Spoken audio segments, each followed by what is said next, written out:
শিরোনাম লোভ অশুভ শক্তি। পাহাড়ি পথটি ছিল আঁকাবাঁকা, পাথরে ভরা আর রোদের তাপে উত্তপ্ত।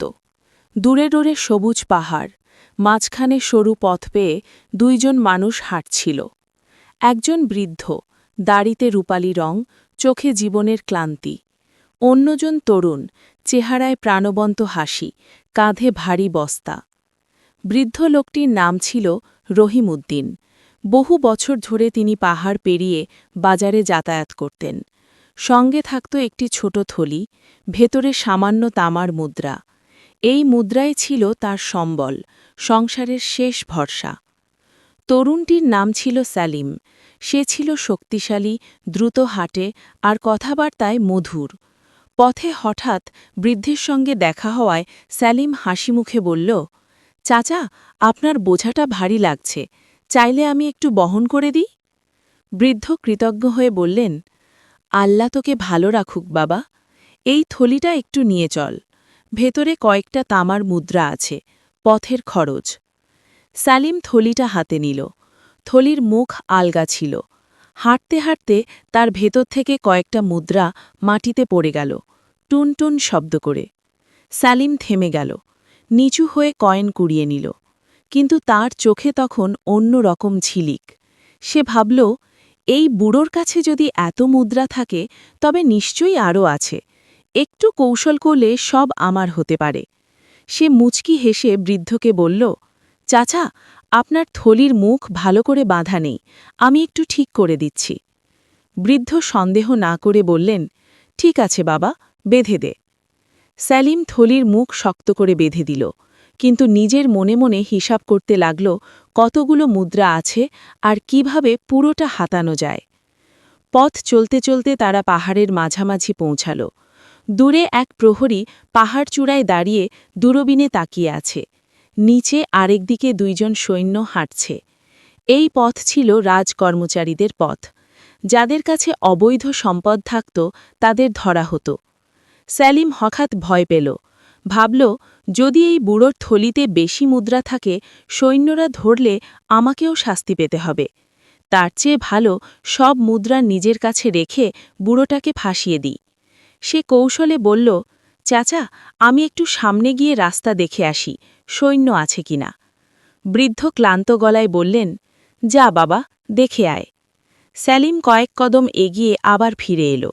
এবার সে বলল, চাচা, সামনে সৈন্য আছে, যদি আপনার থলিতে মুদ্রা দেখে ফেলে বিপদ হবে। ভালো হয় মুদ্রাগুলো আমাকে দিন, আমি লুকিয়ে রাখব। বৃদ্ধ ভয় পেয়ে বললেন, তাই নাকি? আচ্ছা বাবা, নে। তিনি থলিটা সেলিমের হাতে দিলেন। সেলিম তখন থলি খুলে মুদ্রা গুনতে লাগল, চোখে তার লোভের আগুন। হঠাৎ দূরে সৈন্যদের দেখা গেল। সেলিম ভয় পেয়ে দ্রুত সিদ্ধান্ত নিল। সে সব মুদ্রা নিজের পকেটে ভরে নিল এবং থলিটা ফাঁকা করে বুড়োর হাতে ফিরিয়ে দিয়ে বলল, চাচা, আপনার থলিতে তো কিছুই নেই, আপনি মিথ্যে বলেছেন, এখন সৈন্য এলে আপনিই বিপদে পড়বেন। এই কথা বলে সে দৌড়ে পালাতে লাগল। রহিমউদ্দিন হতভম্ব হয়ে দাঁড়িয়ে রইলেন। তার চোখে জল। জীবনের শেষ সম্বলটুকু এক মুহূর্তে হারিয়ে গেল। সেলিম দৌড়াতে দৌড়াতে পাহাড়ের ঢালে নামছিল। হঠাৎ পা পিছলে গেল। সে ভারসাম্য রাখতে না পেরে খাদে পড়ে গেল। পকেট থেকে মুদ্রাগুলো ছিটকে পড়ল পাথরের ফাঁকে ফাঁকে। কিছুক্ষণ পরে সৈন্যরা সেখানে পৌঁছাল। তারা সেলিমকে আহত অবস্থায় পড়ে থাকতে দেখল। তার পাশে ছড়িয়ে থাকা মুদ্রা দেখে বুঝল সে চুরি করেছে। একজন সৈন্য বলল, এই লোকটিই চোর, মুদ্রাগুলো দেখো। সেলিম কাঁদতে কাঁদতে বলল, আমাকে ক্ষমা করুন, লোভে পড়ে ভুল করেছি। কিন্তু সৈন্যরা তাকে ধরে নিয়ে গেল, আর মুদ্রাগুলো রাজকোষে নিয়ে যাওয়া হল।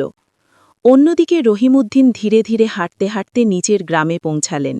সেখানে এক দরবেশ বসেছিলেন। দরবেশ বৃদ্ধের মুখ দেখে বললেন, বাবা, কেন এত বিষণ্ণ? রহিমউদ্দিন সব কথা খুলে বললেন। দরবেশ শান্ত গলায় বললেন, তুমি যা হারিয়েছ তা কেবল মুদ্রা নয়, একজন মানুষের চরিত্রের আসল রূপ দেখেছ। আল্লাহ তোমার ধৈর্যের পুরস্কার দেবেন। পরদিন সৈন্যরা গ্রামে এসে ঘোষণা করল, চোর ধরা পড়েছে। তার কাছ থেকে পাওয়া মুদ্রা যিনি হারিয়েছেন তিনি এসে প্রমাণ দিলে ফেরত পাবেন। রহিমউদ্দিন এগিয়ে গেলেন। তার বর্ণনা মিলিয়ে সৈন্যরা রাজকোষ থেকে মুদ্রাগুলো তাকে ফেরত দিল। মুদ্রা হাতে পেয়ে রহিমউদ্দিন চোখ ভেজালেন। বললেন, লোভ মানুষকে অন্ধ করে দেয়, আর সন্তোষী প্রকৃত শান্তি।